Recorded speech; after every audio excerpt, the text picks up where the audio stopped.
네, 반갑습니다. 9월 21일 토요일 종목진단 시간입니다. 자, 비가 많이 오니까 네, 또 깜깜하고 뭐 그런 느낌이 좀 들죠. 비 피해 없도록 조심하시고요. 네, 이번 비가 지나가고 나면 날씨가 또 쌀쌀해진다고 합니다. 그래서 이제 본격적인 가을 또 이제 연말로 진입하는 그런 시기가 된 것 같습니다. 이 시기가 되면은 대체적으로 주가가 반등세를 보이는 경우가 많이 있거든요. 그래서 대체적으로 좀 많이 눌렸었던 그런 분위기가 조금 해소되지 않겠는가 생각해 봅니다. 그래서 이번 종목 진단을 통해서 여러분들이 또 전체적인 흐름을 또 파악하시고 그렇게 가시면 좋을 것 같아요. 자, 오늘은 GS 글로벌, 두산 에너빌리티, 그리고 FM 가이드, 포스코 홀딩스, 삼성전자, 유한양행 이렇게 준비가 되어 있습니다. 종목들 바로 알아보도록 하겠습니다. GS 글로벌 먼저 좀 볼게요. 네. GS 글로벌은, 동해 유전? 네, 유전이라고 봐야 되겠죠. 이쪽 부분들이라고 생각하시면 될 것 같은데, 그 이후에 이제 지속적으로 좀 움직이는 모습이 좀 있어요. 그리고, 지금 이 대왕고래주라고 섞여 있죠. 동해 석유 가스에 대한 그런 부분들에 대한 전략 회의를 또 진행한다. 이렇게 얘기 나오면서 대왕고래 테마가 움직였다. 이렇게 보시면 되는데, 글쎄요. 저는 이쪽은 그다지 좀 신뢰도가 높지 않다고 생각하기 때문에, 네, 이쪽은 잘 보지는 않고 있는데, 글쎄요. 테마가 계속 형성되어 있기 때문에, 또 이것이 사업이 진행 중에 있기 때문에, 전반적인 부분에서는 일단, 뭐, 보유 관점을 유지하는 게 더 맞을 것 같아 보이긴 합니다. 지금 이거 말고도 한국가스공사 있죠? 네. 한국가스공사, 네. 요것도 지금 7%대 상승이 나왔잖아요. 그 다음에, 뭐, 화성밸브, 네. 이런 종목들. 그리고 뭐 지금 이런 종목군들이 지금 상승세를 계속해서 이어가고 있단 말이죠. 그러니까 대왕고래에 대한 어떤 그 동해 석유 가스전에 대한 부분들이 진짜냐 아니냐라는 어떤 그 논란을 떠나서 사업이 진행 중에 있다라는 거죠. 정부 정책 시행과 관련된 부분들이라는 얘기죠. 그래서 그런 쪽의 움직임대로 진행되는 거고, 이렇게 되면 이제 요것을 이제 무산하겠다, 안 하겠다라고 얘기가 나오기 전까지는 일단은, 네, 흐름을 계속 탈 수밖에 없을 것 같아요. 그래서, GS 글로벌 같은 경우도 뭐 다른 것들에 대한 포지션이 아니라 테마에 대한 그런 형성이 되어 있기 때문에 이 테마가 재료가 끝날 때까지는, 네, 그냥 유지가 되는 경우가 많습니다. 그래서 뭐 어떤 실망감이나 이런 것들이 나타날 수는 있겠습니다만, 현재 중요한 거는 정책이 진행 중에 있다라는 거죠. 뭐 밸류업 같은 경우도 지금 보시면은 은행주도 많이 올라가 있는 상태여서 뭐 조금 부담스럽다 이렇게 생각하시는 분들 많이 계시겠지만, 밸류업은 계속 진행 중인 정책이잖아요. 그러다 보니까 이 정책 흐름을 타고서 계속 유지가 되는 그런 모습이 좀 있습니다. 그러니까 많이 올라간 종목들도요, 이렇게 이 테마가 재료가 끝나버리게 되면 상관이 없는데 끝나지 않고 계속 유지가 되고 진행형이다라고 한다면 주가가 크게 떨어지지 않습니다. 그래서 현재 시점에서 이 GS 글로벌은요, 일단은 박스권 형태의 약간 변동성은 나타날 수 있어요. 그렇지만 흐름 자체가 일단 정부의 어떤 주도 성격을 가지고 있기 때문에 뭐 이 정부가 뒤집어지지 않는 이상은 정책이 계속 진행된다라고 생각할 수 있기 때문에 이렇게 된다라면은 글쎄요. 네, 주가 상승이 더 일어날 수도 있지 않겠는가 판단되긴 합니다. 다만 현재 시점에서 기대감은 많이 낮춰진 상태죠. 네, 이런 뻥카에 누가 투자하느냐 이렇게 생각하시는 분들도 분명히 있단 말이에요. 그러면은 그런 내용들은 이제 주가 상승 쪽에 발목을 잡는 상황이 일어날 수 있고, 또 단기적 상승이 일어났을 때 테마를 먹고 빠지자 이렇게 나올 수도 있거든요. 그래서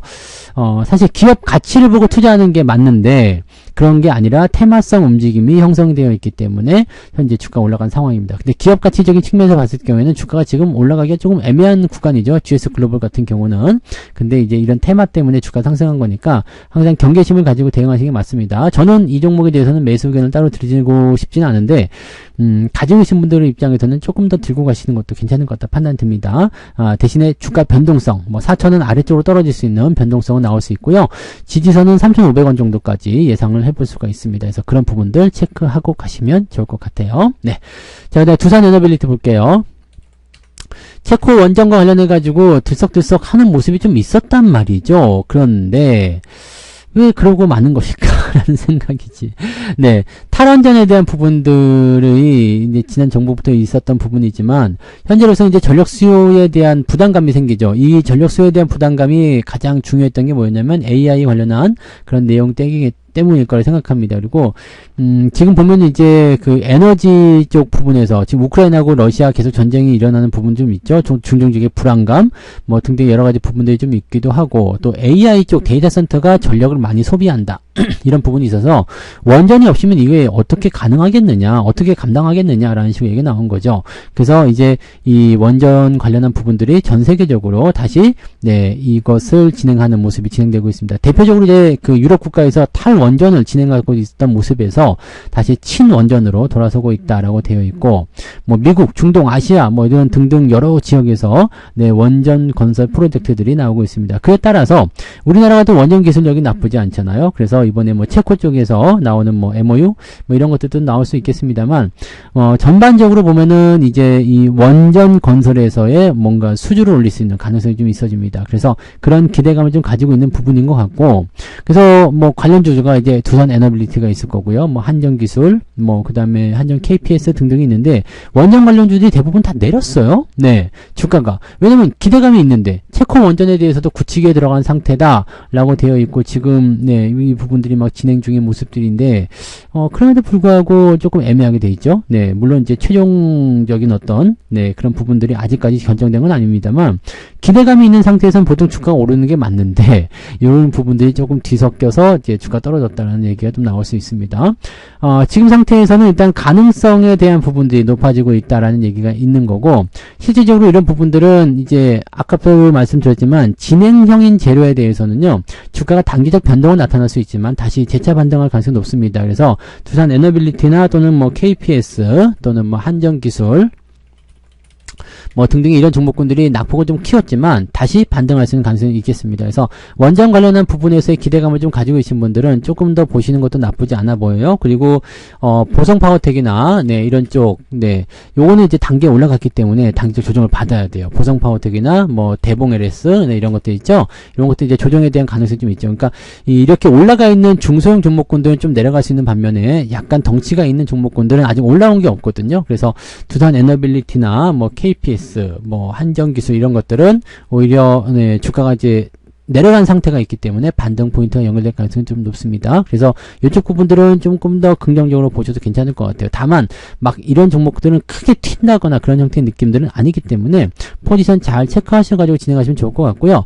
원전 관련한 섹터들은 관심을 좀 가져볼 필요는 있을 것 같아 보입니다. 어차피 지금 이렇게 그 원전 건설 쪽으로 진행이 되는 부분들도 좀 있고, 새로운 어떤 그 원전 건설 프로젝트도 지금 계속적으로 나오고 있기 때문에 현재 시점에서는 관심을 좀 가져보시고요. 그 다음에 전체적인 흐름이 좀 진행될 수도 있다라고 보시면 됩니다. 계속 진행 중인 추세에 대해서는 이렇게 저점권에 있는 것들은 관심을 조금씩 가져볼 필요가 있겠죠. 그래서 두산 에너빌리티, 한전 KPS, 그리고 한전기술 이런 종목군들은 지금 현재 시점에서는 관심권에 놓고 보시되, 보성파워텍이나 대봉LS 이런 것들은 또 튈 수는 있겠지만 변동성이 크기 때문에 조금은 제외하자, 이렇게 보시면 되겠습니다.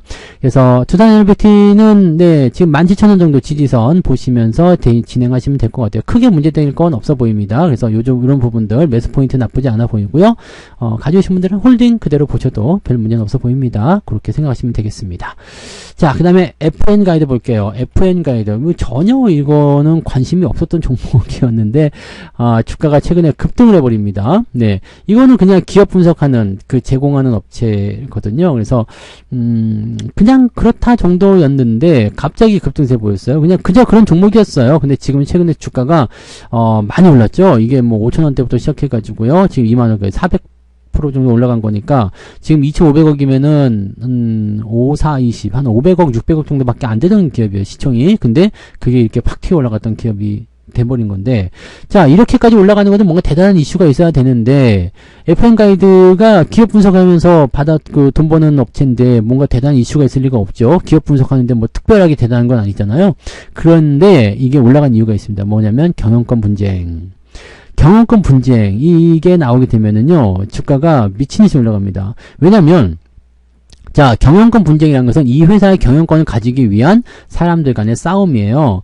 지금 보면 이제 최대 주주와 2대 주주, 이 두 사람 간의 경영권 분쟁이 진행이 됐다라는 거가 되는 거거든요. 그렇게 되다 보니까 뭐가 되겠어요? 네, 경영권을 내가 가져올 거야 라고 한다는 것은 어떤 의미가 있죠? 네, 지분을 더 많이 보유해야 된다. 그러니까 이 사람도 지분을 많이 보유해야 되고 이 사람도 지분을 많이 보유해야 방어가 되겠죠. 그러면 서로 간에 뭐가 돼요? 지분 싸움이 되는 겁니다. 그러면 당연히 매수가 몰릴 수밖에 없겠죠. 여기에 기대감을 가지고서 주가가 올라가는 거거든요. 실질적으로 그렇게 해서 매수가 많이 들어오는 경우도 있습니다. 그러니까 이런 경영권 분쟁이 나오게 되면 주가 상승세를 크게 보이는 경우가 생기게 됩니다. 그래서 그런 내용들을 우리가 참고해 주시면 될 것 같고요. 이게 언제쯤 끝날 것인가에 대한 부분들은 네, 좀 더 지켜보긴 해야 됩니다. 임시주주총이 지금 10월 31일 날 네, 열린다라고 되어 있어요. 그러니까 그때가 되면 이제 경영권 분쟁이 끝날 수 있는데 그 전까지는 계속해서 네, 뜨거운 감자가 될 수가 있겠죠.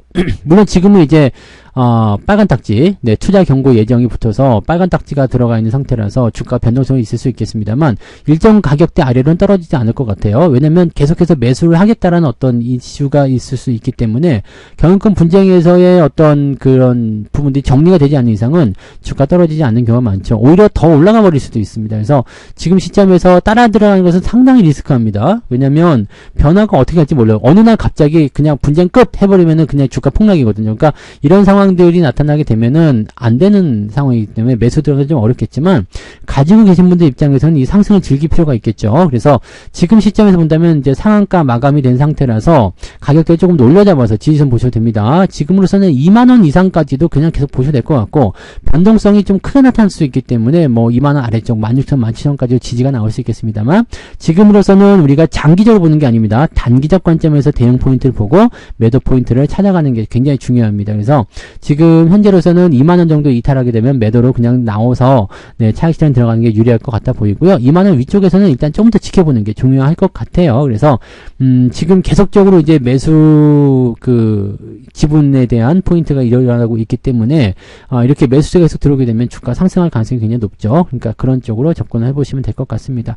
뭐 물론 변화는 계속 나타날 거예요. 네, 주가가 좀 떨어진다거나 뭐 그런 식의 변화가 나타나고 지금 현재 시점에서는 가격이 너무 뛰었기 때문에 기업 가치와 전혀 관계없이 매력적인 포인트가 많이 떨어집니다. 다만 중요한 거는 이 지분 경쟁이라는 거죠. 경영권 분쟁. 그래서 거기에 따른 어떤 포지션이기 때문에 변화가 생기면 매도를 하시되 그런 게 아니라면 계속 들고 가시면서 상승 포인트를 조금 더 체크하시는 게 중요하다. 이렇게 보시면 되겠습니다. 네. 자, 그 다음에 포스코홀딩스 볼게요. 포스코홀딩스를 이제 철강주로 보시는 분들은 별로 없죠. 네. 근데 지금은 이 포스코홀딩스에 대한 부분들이 이제 2차전지에 대한 물이 다 빠졌다고 저는 생각을 해요. 제가 처음에 철강주로 해서 접근이 됐을 때가 여기 30만원 아래쪽이었거든요. 26만원? 24만원 막 그랬던 것 같은데 30만원 아래쪽에서 접근해가지고요. 갑자기 리튬 이야기 나오면서 2차전지로 크게 급등해서 우리가 60만원에 다 팔았잖아요. 60만원에 팔고 이제 지금까지는 쳐다보지 않고 있는 상태인데 이 2차전지로 올라섰던 물이 다 빠진 거죠. 네, 다 빠졌어요. 물론 아직도 이렇게 뭐라 그럴까요? 2차전지에 대한 어떤 매도 물량들 이런 것들이 나오고는 있습니다. 그래서 사람들이 포스코홀딩스는 2차전지주로 생각하지 철강주로 요즘에 잘 보지 않더라고요. 근데 이 철강 업황에 대한 어떤 그런 회복세 이런 것들은 지금 계속 나타날 수 있는 가능성은 좀 있어요. 그래서 경기가 회복된다거나 또는 철강 업황의 어떤 호조세 이런 것들이 나타나게 되면 괜찮은 포인트가 좀 되는 거고요. 2차전지와 관련된 부분에서는 실적 같은 부분들이 아직까지는 애매합니다. 지금 현재로서는 2차전지가 오히려 발목을 좀 잡고 있는 모습이에요. 그러니까 2차전지를 진행하는 이 프로젝트가 실제로 뭐 공장을 짓는다든지 등등 여러 가지 투자가 일어나게 되면서 손해로 잡히게 되거든요. 그렇게 되면은 이제 적자가 커질 수 있는 상태가 좀 되는 거죠. 그러니까 돈을 딴 데서 벌고 있지만 2차전지가 그걸 빼먹는 상태가 돼버리기 때문에 이 2차전지가 이제 완성이 돼서 어느 정도 돈이 될 수 있는 상황이 된다라면 이 기간이 이제 수익성을 잡힐 수 있는 구간이 될 수 있을 텐데 그게 언제냐? 2026년. 네. 2026년 정도가 이제 이익으로 잡힐 수 있는 구간이 된다. 그럼 아직도 멀었잖아요. 그러니까 이 2차전지에 대한 부분이 계속 발목 잡고 있으니까 본업이 조금 좋아진다고 하더라도 애매한 상황이 좀 될 수 있다라고 될 수 있는 거죠. 자, 철강 섹터 같은 경우는 조금 더디게 움직이는 경우들이 있어요. 그리고 경기가 이제 막 활성화되거나 경기 부양책이 나오기 시작할 때 움직이는 경우들이 좀 있는데 일단 2차전지에 대한 물은 거의 다 빠진 것 같아 보이는데 업황에 대한 호전이 얼만큼 진행될 것인가 또 이 업황이 호전되더라도 그죠? 2차전지가 지금 물고 들어가고 있는 이 실적의 어떤 갉아먹음 상태, 네, 이런 부분들이 얼만큼 또 시장에 압박감을 줄 것인가가 이제 중요한 포인트가 되겠죠. 지금 당장이야 뭐 큰 문제는 없어 보입니다만 계속적인 압박 요소가 있다라면은 주가가 오르는 데는 한계점이 있을 거라 생각합니다. 지금 시점에서는 저는 매도보다는 일단 홀딩 전략을 말씀드리고 싶은데요. 뭐 단기간에 크게 올라간다거나 뭐 2차전지에 후광을 입어서 크게 주가 상승한다거나 또는 차강 업황이 좋아져서 크게 움직인다거나 그렇게 되긴 좀 어려울 것 같아 보이고요. 자, 상당 기간 동안 네, 횡보를 좀 하거나 아니면 주가 오히려 조금 더 떨어지거나 그런 형태가 나올 가능성이 높습니다. 그럼에도 불구하고 지금은 거의 대부분 이제 그 물량을 소화한 모습이 됐기 때문에 현재 시점에서는 저점 지지권 이런 포인트로 진행이 될 수 있겠다 보시면 되겠습니다. 그래서 지금은 홀딩 전략 말씀드리고요. 매수는 네 재미가 좀 없겠죠. 그래서 매수를 할 만한 그런 위치는 아니기 때문에 신규 매수 들어가지 마시고 가지고 계신 분들은 지금보다 더 나빠질 부분들은 아직까지는 없습니다. 그래서 이런 시점에서는 그냥 홀딩 전략 보시는 게 가장 유리할 것 같다 판단되니까 그 부분 체크하시면 좋겠어요. 자, 그러면 삼성전자 볼게요. 삼성전자 또 말들이 많습니다만, 네, 제가 보기에는 지금 현재 시점이 그냥 저점권이다라고 생각이 들어요. 네, 이제 수급에 대한 방향도 많이 바뀌어 있고요. 실제로 반도체 쪽에 대한 어떤 매도가 계속 이어지게 된다면, 하이닉스 같은 경우 매도하면 안 되거든요. 그러니까 SK 하이닉스 같은 경우는 실질적으로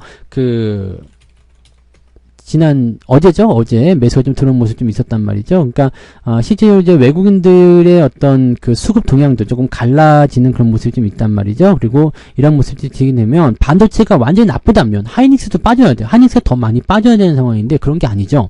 그렇기 때문에 지금은 삼성전자에 대한 매도는, 이렇게 생각합니다. 반도체가 나빠서 판다기보다는, 삼성전자가 지수에 대한 영향력을 가지고 있기 때문에 삼성전자를 잡고 늘어지는 것이다 라고 생각합니다. 그래서 그런 부분들이 있는 것 같은데 이게 지난 옵션 만기일 때부터 계속 이어져 왔었던 부분인데 만기일 지나고 나서 바로 주말이었고 추석 명절 그 다음에 이번에 다시 주말이었죠. 그러니까 이렇게 되니까 이제 아마 어제까지는 그런 부분이 좀 있을 수도 있겠다 라고 생각이 좀 드는 부분이고요. 다음 주부터는 이제 실적에 대한 이야기가 계속 나오고는 있습니다만 실제적으로 실적에 대한 부담감이 그렇게 클 것인가는 뚜껑을 열어봐야 될 것 같아요. 저는 현재 시점에서 보여지는 부분들 지금 8월달까지 수출입 지표 살펴보신 분은 아시겠지만 반도체 이 수출량이 굉장히 늘어났어요. 그리고 지금 환율 가지고 얘기하시는 분도 계시는데 1330원대면은 나쁜 수치가 아닙니다. 제가 말씀드렸죠. 1380원에서 1300원까지 떨어지고 다시 1350원대 근처에서 유지가 된다. 그러면은 실질적으로는 이 뭐 환율 효과로 인해 가지고 실적이 감소할 만한 그런 만한 수치는 없습니다. 그리고 증권사 리포트 다들 살펴보셨겠지만 거기서 전제 조건이 뭡니까? 지금 반도체 업황의 어떤 부분들 뭐 그런 게 아니죠. 재고가 늘어나는 부분들이 조금 생겨서 거기에서 나타나는 어떤 그 충당금이 일회성 비용이 증가하기 때문에 실적이 조금 감소한다. 이런 식의 얘기가 많거든요. 그래서 이 일회성 비용이 지나고 나면 4분기부터는 다시 실적이 증가세를 보이면서 또 좋은 흐름을 보인다. 그리고 이번에 쟤네들 있잖아요. 그 JP모건에서 나온 리포트 보더라도 HBM의 공급 과잉. HBM의 공급 과잉 자체가 사실 말이 안 됩니다. 왜냐면 2025년도까지 물량이 이미 다 가격이랑 수량 다 정해져가지고 이미 완판이 된 상태입니다. 완판이 된 상태에서 뭔 놈의 공급 과잉이 있겠습니까? 그죠? 네. 수요가 그만큼 빡빡하다는 얘기인데요. 2026년도가 되면 어떻게 될지 모르겠습니다만, 지금 엔비디아나 이런 그 반도체 업계에서도, 내다보는 전망은 2026년도쯤 돼야지 수요와 공급이 비슷하게 맞아지는 형태. 그 전까지는 공급 부족이다. 라는 식으로 얘기를 계속 하고 있죠. 그러니까, 이런 부분들인데, 지금, 이 JP모건에서 얘기한 거는 내년도에 이런 일이 벌어진다는 얘기거든요. 내년도는 2025년 12월도 내년이거든요. 그러니까 내년도 하반기에 일어난 일을 지금 가지고 얘기할 수 있다?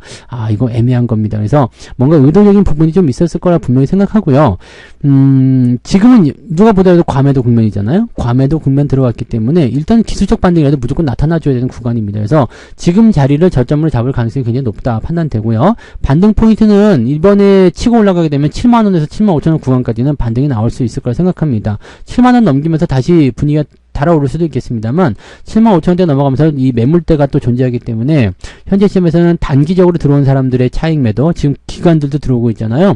그 사람들의 차익 매도, 또 본전권에서 팔아먹는 사람들 뭐 등등등 여러 가지가 많을 거예요. 특히 외국인들의 평단가가 75,000원에서 80,000원 정도 사이에 형성되어 있기 때문에 요 구간대가 되면은 외국인들이 진짜로 파는 건지 안 파는 건지 아실 수가 있을 겁니다. 그래서 그때까지의 반등을 기다려보는 게 좋아요. 지금은 일단 홀딩 전략 유지하시고, 저는 지금 매수도 나쁘지 않다고 생각합니다. 다만 이제 5일선 올라타서 이렇게 움직여주면 조금 더 안정적이 되니까 그때쯤 공략하시면 어떻게 했는가 생각하는 부분이고요. 그냥 가지고 계시는 거는 아무 문제 없습니다. 네, 삼성전자가 죽을 일은 없다고 보시면 되는 거거든요. 그러니까 그렇게 생각하시면 되고요. 지수가 올라가지 못하게 하는 용도로 삼성전자 지금 사용하고 있는데, 지수를 올리겠다라고 마음 먹는다라면 포지션이 좀 달라질 수 있습니다. 자, 다음 주죠. 9월 24일 날 이제 민주당에서 토론회가 열립니다. 금투세에 대한 토론회가 열리는데, 아마 유예 쪽으로 가닥을 좀 잡지 않을까 생각합니다. 뭐 지금 일단은 시행하자 쪽이 좀 빈약하거든요. 그래서 유예 쪽의 목소리 점점 좀 커지고 있는 상황이기 때문에 유예 쪽으로 만약에 방향이 잡히게 되면 시장에 대한 어떤 억눌림이라든지 이런 것들이 좀 해소가 되면서 네, 삼성전자가 올라갈 수 있는 가능성과 그다음에 시장을 올릴 수 있는 가능성이 같이 열리게 되겠죠. 그래서 아마 다음 주가 이제 약간의 분수령이 될 수 있는 가능성이 좀 있습니다. 그러니까 오늘 현재 시점에서 이렇게 저점을 좀 잡아주고 움직이게 된다면 괜찮을 것 같고요. 매수 같은 부분들은 일단 올라가는 거 보고 들어가시는 게 조금 안정적입니다. 그 부분만 체크하시고, 가지고 계신 분들은 그냥 홀딩 하시는 거 전혀 문제 없습니다. 그래서 뭐 반도체 업황이 끝났다느니 이런 거는 네, 생각하지 않으시면 좋겠어요. 왜냐면 반도체 업황이 끝날 수가 없습니다. 지금은 끝날 수가 없어요. 네, 아니 뭐 장사가 잘 되는데 뭐 폐업을 해야 되겠다, 이게 말이 안 되는 거잖아요. 그죠? 통닭집을 하나 열었는데 통닭 장사가 너무 잘 돼. 사람들이 막 줄을 한 200m씩 서 있어요. 근데 장사가 너무 안 되는 것 같으니까 폐업을 하겠습니다. 이제는 통닭을 먹을 사람들이 없을 것 같아요. 이런 거랑 똑같은 거거든요. 말이 안 되는 이야기입니다. 이미 물량이란 이런 부분들이 없어서 못 파는 지경인데 이게 무슨 말이냐 이 말이죠. 네, 그렇게 생각하시면 되겠습니다. 자, 그 다음에 유한양행 넘어갈게요. 유한양행. 유한양행 같은 경우는 지난번에 약간 고점인 것 같은 느낌이 좀 있어요. 그래서 지난번에 이제 그 연초에 특강 네, 시점에서 이제 매수 공략하셨던 분들은 아마 차익 매도가 대부분 다 들어가셨을 걸 생각하는데, 지금 조정을 좀 이제 그 시점에서 받기 시작했죠. 그리고 나서 이제 다시 또 올라가는 모습인데, 직전 고점에 대한 저항이때가 있어요. 이제 어제 같은 경우 이제 좋은 소식이 나오긴 했었죠. HIV, 이게 인체 면역 결핍 바이러스, 여기에 대한 치료제 공급 계약과 관련된 내용이 나타났는데, 지금 이미 주가가 많이 올라서 약간 부담스러운 상황인데, 한 번 더 올린다? 네, 과매수에서 조정을 좀 받고 다시 올라갔다. 근데 여기서 조정을 받았다.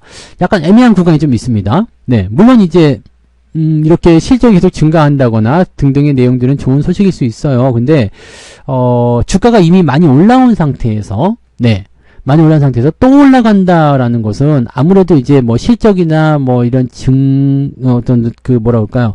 그 수익성이 증가되는 그런 상황 속에서의 기대감이 작용할 수 있겠지만 2배 이상 회사를 끌어올릴 만한 그런 정도의 느낌은 아니란 얘기죠. 그러니까 지금 시점에서는 일단 어느 정도 이 가격대에 진정을 해줘야 돼요. 계속적으로 올라가는 형태의 주가 상승률이 좀 진행이 되는 부분이 일어나려면 현재 주가대에서 인정을 받아야 됩니다. 현재 시점에는 많이 올라왔어요. 이격이 많이 벌어지고 했기 때문에 현재에서 계속 올라간다기보다는 이 구간대에서 횡보를 가는 것이 가장 베스트입니다. 더 올라가면 올라갈수록 세게 얻어맞을 수가 있습니다. 그래서 지금 시점은 12만원, 13만원 이런 구간대의 지지선을 형성하면서 횡보를 통한 움직임을 만들어주는 게 가장 이상적이고요. 그 사이를 통해서 이평선대가 좁혀지는 형태로 진행이 돼야 되거든요. 그러니까 매수가 탄탄하게 들어오게 되면서 아래쪽 지지선이 연결이 돼줘야 되거든요. 그러니까 그런 부분이 나타나려면은 지금 이격도나 흐름들을 본다면 적어도 3에서 네, 길게는 6개월까지도 이런 박스권 형태를 유지해줘야 되는 얘기죠. 그럼 이 기간이 지루하다고 생각된다면 조정이 들어갈 수도 있는 거고요. 아래쪽으로 들어갔다가 올라가는 형태 나타나도 되잖아요. 그러니까 그런 조정이 나타날 수가 있는 겁니다. 계속 치고 올라간다는 느낌보다는 현재 구간에서 지지점을 만들려는 움직임이 나올 것인데 이것이 기간으로 들어갈 것이냐 아니면 내려갈 것이냐인데 기간으로 들어가면은 길게는 6개월까지도 우리가 이 횡보 조정을 보셔야 되는 거고 아래쪽으로 떨어지게 된다면 가격이 하락하는 대신에 아래쪽으로 떨어지게 되면서 이제 지지점이 또 형성되면서 반등이 2차 상승으로 연결될 수 있는 가능성이 생기게 되겠죠. 근데 이것도 시간이 필요합니다. 그래서 지금 시점에서는 일단 가지고 계신 분들 2차적으로 반등이 올라왔으니까 아직 안 팔았다라면 조금 더 기다려 보시는 건 나쁘지 않습니다만 지금으로서는 13만원, 13만 5천원 요 정도 지지선 보셔야 됩니다. 요 아래쪽 떨어진다라면은 매도를 고민하셔야 되는 거고요. 위쪽에서만 일단 보유하시는 게 좋습니다. 신규 매수는 지금은 네 권장하고 싶은 느낌은 아니죠. 이미 올라온 상태 많이 올라왔고 언제 매도가 나와도 이상할 게 없거든요. 그러니까 단기적 움직임에 너무 집중해서 보지 마시고요. 지금 주가가 어느 상태에 있는지 그런 부분들을 체크하면서 대응하실 것을 권장해 드립니다. 자, 그래서 유한양행은 그렇게 보시면 되겠습니다. 그래서 오늘 총 6종목이죠. 네, GS 글로벌, 두산 에너빌리티, FN 가이드, 포스코 홀딩스, 삼성전자, 유한양행 이렇게 말씀드렸으니까 이런 부분들 체크하셔서 잘 참고하시고 또 대응하시고 가지고 계신 종목에 또 한 번씩 적용시켜 보시고 이렇게 가시면 좋겠습니다. 자, 비오는 주말 네 분위기 좋은 창가에서 커피 한 잔씩 하시면서 즐거운 시간들 보내시기 바라고요. 저는 내일 또 다른 종목으로 돌아오도록 하겠습니다. 고맙습니다. 본 방송에서 제공되는 모든 정보는 투자 판단의 참고 자료이며 투자의 최종 책임은 본 방송을 이용하는 본인에게 있습니다.